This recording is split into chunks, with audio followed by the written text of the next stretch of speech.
আমরা কি পাইছি? আপনাদের এই উপজেলা একটা সীমান্তবর্তী উপজেলা। আপনি এর আগে জীবনেও গত 15 বছরে শুনছেন যে আমার দেশের বিজিবি বলছে যে আপনার যদি একটা গুলি চলে আমার কাছে গুলি নাই? এই কথা বলছে না আমার দেশের বিজিবি? আমরা ভারতের বিএসএফ এর চোখে চোখ রাখে এখন কথা বলতে পারি। আমরা বলতে পারি যে আমার কাছেও গুলি আছে, তুমি যদি আমার একটা মানুষকে মারো আমারও কিন্তু গুলি আছে। 5 আগস্টের পরে আমরা এটা পাইছি। ওই দিল্লি না ঢাকা, ওই দিল্লি না ঢাকা। কিন্তু মনে রাখবেন, আমরা দিল্লি থেকে দিল্লির দাসত্ব করব না বলতেছি, আমরা অন্য কোনো দেশেরও দাসত্ব করব না, আমরা পিন্ডিরও দাসত্ব করব না, আমরা আমেরিকারও দাসত্ব করব না। আমরা শুধু বাংলাদেশের স্বার্থ সংশ্লিষ্ট কথা বলবো এবং এই বাংলাদেশে যারা রাজনীতি করবে, ভবিষ্যতেও যারা রাজনীতি করবে, তাদের বাংলাদেশের স্বার্থ দেখতে হবে। পরে এখন মন খুলে কথা বলতে পারে বাংলাদেশের মানুষ। বাংলাদেশের রাজনীতি নিয়ে এখন আশা দেখে, কিন্তু দেখেন এই যে তরুণ রাজনৈতিক দল এনসিপি, আমাদের কিন্তু পথ চলা এত সহজ ছিল না।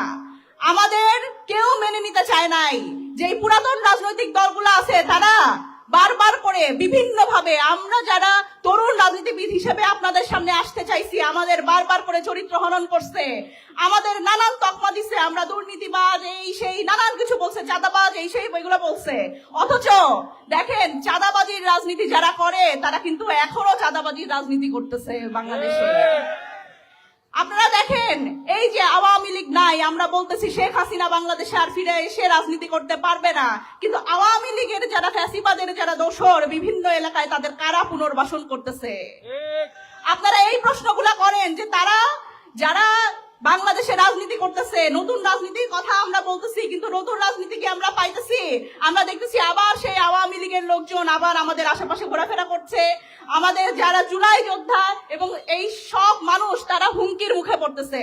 সুতরাং আওয়ামী লীগ পুনর্বাসন করার চিন্তা যদি বিএনপি করে, তাহলে বিএনপি নিজের পায়ে নিজে কুড়াল মারবে। কারণ এই আওয়ামী লীগ যদি পুনর্বাসন করে, এই আওয়ামী লীগ এসে প্রথমে বিএনপিকে খেদায় দিবে বাংলাদেশ থেকে। আওয়ামী লীগ পুনর্বাসন বিএনপির বড় বড় নেতারা করতে পারে, কিন্তু যেই নেতারা গোদাগাড়ী উপজেলায় গত 15 বছর মাইর খাইছে, যেই ছাত্র দলের আমার ভাই যে গোদাগাড়ী উপজেলায় গত 15 বছর ঘরে থাকতে পারে নাই, পাট খেতে যায় ঘুমাইতে হইছে, সেই ছাত্র দলের ভাইটা, সেই বিএনপির ভাইটা কিন্তু সেই আওয়ামী লীগ পুনর্বাসন মানবে না, তারা বিএনপির দিকে বিদ্রোহ করবে।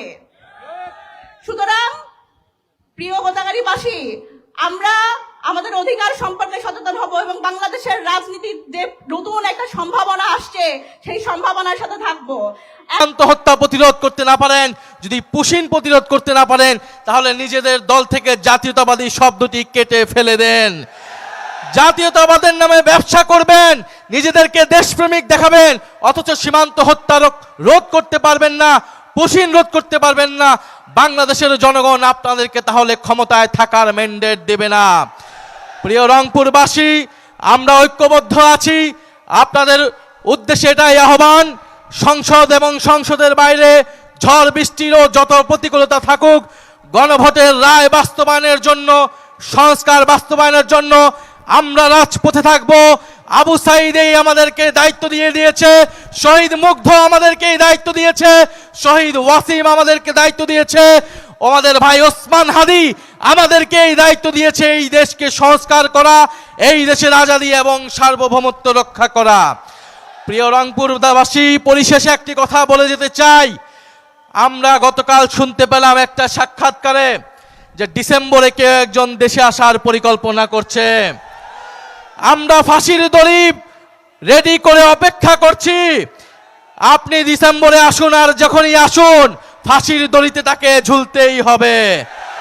আমাদের ব্যারিস্টার ফুয়াদ ভালো বলতে পারবেন, বাংলার 800 বছরের ইতিহাসে লক্ষণ সেনের পরে তিনি প্রথম শাসক, দ্বিতীয় শাসক যিনি বাংলাদেশ থেকে কাপুরুষিতভাবে পলাইতে বাধ্য হয়েছেন। বাংলাদেশ থেকে যে পালিয়ে যায় সে আর বাংলাদেশে কখনো ফেরত আসে না।